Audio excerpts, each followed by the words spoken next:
അന്യസയോ കൊള്ളാമോ, എങ്ങനെയുണ്ട്? ഒന്ന് വെറൈറ്റി പിടിക്കാൻ നോക്കിയതാണ്. ഇത് കുറേയിൽ ഹായ് എന്നിട്ട് അർത്ഥം. എല്ലാവരും പല രീതിയിൽ ഹായ് സ്റ്റാർട്ട് ചെയ്യുമ്പോൾ പറയുന്നുണ്ട്. അപ്പം ഞാൻ ഇങ്ങനെ തുടങ്ങാമെന്ന് വിചാരിച്ചു. നമുക്കൊന്ന് പളനിക്ക് പോയിട്ട് വന്നാലോ? രാവിലെ എണീറ്റ് കുളിച്ച് ഫ്രഷായി മെട്രോ സ്റ്റേഷനിൽ പോയി അവിടുന്ന് ആലുവയ്ക്ക് മെട്രോ കയറി പിന്നെ ട്രെയിനിൽ നമുക്ക് തൃശ്ശൂർ വരെ ഒന്ന് പോകണം. അവിടുന്ന് വന്നിട്ട് ഫ്രണ്ട് വണ്ടി കൊണ്ടുവരും. അപ്പോൾ അവിടുന്ന് നമ്മൾ വണ്ടിയിലാണ് പളനിക്ക് പോകുന്നത്. ഇതിപ്പം ട്രെയിൻ മിസ്സാവാൻ ജസ്റ്റ് മിസ്സായിരുന്നു. ഓടി ഒന്ന് ട്രെയിനിൽ സ്ലീപ്പറിൽ കയറി നിന്ന് ഒന്ന് ശ്വാസം വിട്ടപ്പോഴത്തേക്കും ചാലക്കുടി എത്തും. പിന്നെ അവിടെ നിന്ന് നമുക്ക് ജനറലിൽ കയറാമെന്ന് വിചാരിച്ചു. ഓടി പിടിച്ച് വന്നപ്പോൾ ജനറലിൽ കയറാനുള്ള സമയം കിട്ടിയില്ല. അതാണ് കാര്യം. ഹായ്, എവിടെ കണ്ണാടി കണ്ടാലും വെറുതെ വിടത്തില്ല അല്ലേ? അത് തന്നെ. പിന്നെ ഇങ്ങനെ തൃശ്ശൂർ എത്തുന്നവരെ നിന്ന് അങ്ങനെ തൃശ്ശൂർ എത്തിയിട്ടാ. നമ്മൾ 5 പേരെ പോകുന്നത്, 5 ഫ്രണ്ട്സ്.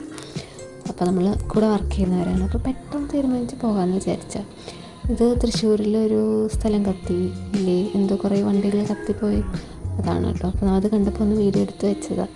പിന്നെ നമ്മൾ തൃശ്ശൂർ കുറച്ചങ്ങ് പോയി പാലക്കാട് എടുക്കാറായപ്പോൾ ഒന്ന് ഫുഡ് കഴിക്കാൻ കയറി. അങ്ങനെ മസാല ദോശയ്ക്ക് വാങ്ങിച്ച് കഴിച്ചു.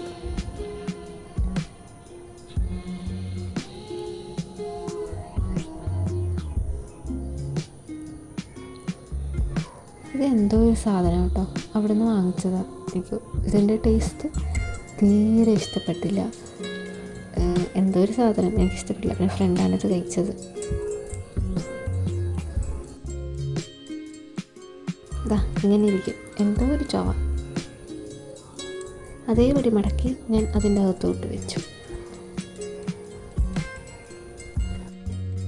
കുറേ നേരം വണ്ടി ഓടിച്ചു. പിന്നെ ഒന്ന് നമ്മൾ നിർത്തി പുറത്തിറങ്ങി ഒന്ന് നടന്ന് റെസ്റ്റ് എടുക്കാമെന്ന് വിചാരിച്ചു. പിന്നെ കുറച്ച് നേരം അവിടെ വർത്തമാനം പറഞ്ഞുകൊണ്ട് നിന്ന് റെസ്റ്റ് എടുത്ത് വീണ്ടും നമ്മൾ ട്രാവൽ തുടങ്ങി.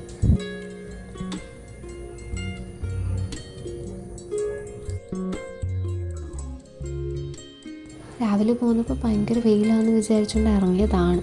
പക്ഷെ കോയമ്പത്തൂർ എടുക്കാറായപ്പോഴത്തേക്കും നല്ല മഴയെന്ന് പറയാനും പറ്റില്ല. അത്യാവശ്യം നല്ല തണുപ്പും അങ്ങനെയൊക്കെ. പിന്നെ നല്ലൊരു പ്ലേസ് കണ്ടപ്പം കുറേ കാറ്റാടി പാടങ്ങൾ അങ്ങനെയൊക്കെ നല്ലൊരു പ്രകൃതി രമണീയമായ സ്ഥലം കണ്ടപ്പോൾ ഒന്ന് ഇറങ്ങി ചായ കുടിക്കാമെന്ന് വിചാരിച്ചു.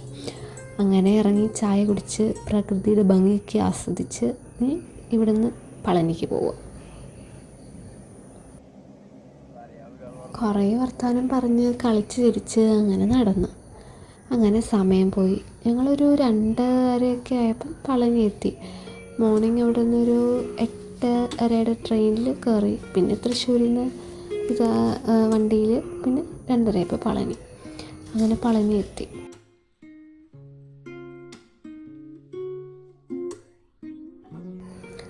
അവിടെ ഒരു എൻട്രി ഫീസ് ഉണ്ട്. അത് എത്രയോ 70 or 100 അങ്ങനെയുണ്ട് കേട്ടോ. വണ്ടി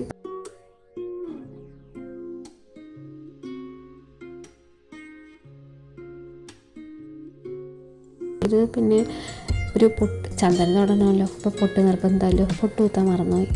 അപ്പോൾ അവിടെ നിന്ന് ഒരു ഷോപ്പിൽ കയറി നമ്മളൊരു പൊട്ട് വാങ്ങിച്ച് പൊട്ട് കുത്തി. പിന്നെ ഇങ്ങനെ ശൂലം വെച്ചും കാവടി തുള്ളിയൊക്കെ ആൾക്കാരിങ്ങനെ പോകുന്നുണ്ട് കേട്ടോ. ഇത് ഫസ്റ്റ് ടൈം ഞാൻ കാണുന്നത്. അപ്പോൾ അതൊക്കെ വീഡിയോ എടുത്തു. പിന്നെ നമ്മൾ ചന്ദനമൊക്കെ തൊട്ടു. പിന്നെ അങ്ങോട്ട് നടക്കാൻ വേണ്ടി തുടങ്ങി അമ്പലത്തിൻ്റെ അങ്ങോട്ട്. കുറച്ച് നടന്ന് കഴിഞ്ഞപ്പോഴത്തേക്കും താഴെ വശത്ത് ഇങ്ങനെ കുറേ പേര് ഇങ്ങനെ ശൂലമൊക്കെ കുത്തി ഇങ്ങനെ കാവടിയൊക്കെ തുള്ളി ഇങ്ങനെ കുറേ ആൾക്കൂട്ടങ്ങളാണ് കേട്ടോ. അപ്പോൾ നമ്മൾ കുറച്ച് നേരം എൻ്റെ ഇതിൽ ഫസ്റ്റ് ടൈമാണ് ഞാൻ കാണുന്നത് ഇങ്ങനെയൊക്കെ. അപ്പോൾ ഞാൻ കുറച്ച് നേരം കണ്ടവിടെ നിന്നു. അതൊക്കെ എന്താണെന്നൊക്കെ ഒന്ന് കണ്ടു നിന്നു. പിന്നെ നമ്മൾ അങ്ങോട്ട് ഫ്രണ്ടിലോട്ട് നടന്നു. പിന്നെ കുറച്ച് ഫോട്ടോസ് എടുക്കാമെന്ന് വിചാരിച്ചു കേട്ടോ.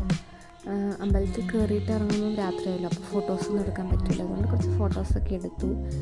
പിന്നെ അവിടെ ഫോണും ചെരുപ്പൊന്നും അലൗഡ് അല്ല. അപ്പോൾ അത് നമ്മൾ താഴെ ലോക്കർ വെച്ചിട്ട് വേണം കയറാൻ.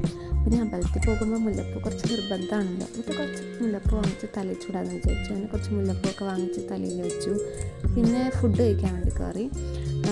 സമയം ഒരു 3 മണിക്ക് ആയിരുന്നു. അപ്പോൾ തിരിച്ചിറങ്ങുമ്പോൾ നല്ല ലേറ്റാവും. അപ്പോൾ കുറച്ച് ഫുഡ് കഴിച്ച് നമ്മൾ കുറച്ച് വർത്തമാനമൊക്കെ പറഞ്ഞിട്ട് പിന്നെ അമ്പലത്തിൽ കയറാൻ വേണ്ടി സ്റ്റാർട്ട് ചെയ്തിട്ടോ. അവിടെ ഭയങ്കര ശാന്തസുന്ദരമായിട്ടുള്ളൊരു അമ്പലം, എനിക്ക് ഭയങ്കര ഇഷ്ടപ്പെട്ടു. നമ്മൾ സ്റ്റെപ്പ് കയറുമ്പോൾ അത്ര മടുക്കത്തൊന്നുമില്ല കേട്ടോ. പിന്നെ തൊഴാൻ വേണ്ടി കുറച്ച് ക്യൂ നിൽക്കേണ്ടി വരും, അത്രയേ ഉള്ളൂ. പക്ഷേ എനിക്ക് ഭയങ്കര ഇഷ്ടപ്പെട്ട നല്ലൊരു അമ്പലം. പിന്നെ നമ്മൾ അവിടെ നിന്ന് തിരിച്ച് പാട്ടൊക്കെ പാടി വന്ന് ഫുഡൊക്കെ കഴിച്ചു. അപ്പോൾ തിരിച്ച് വരുന്ന വഴിക്കൊന്ന് എയർപോർട്ട് വരെ പോകാമെന്ന് വിചാരിച്ചു. അങ്ങനെ എയർപോർട്ടിൽ വന്ന് ഫ്ലൈറ്റ് ഇറങ്ങുന്നൊക്കെ കണ്ടു. ഇത്രയേ ഉള്ളൂ. അന്യോ.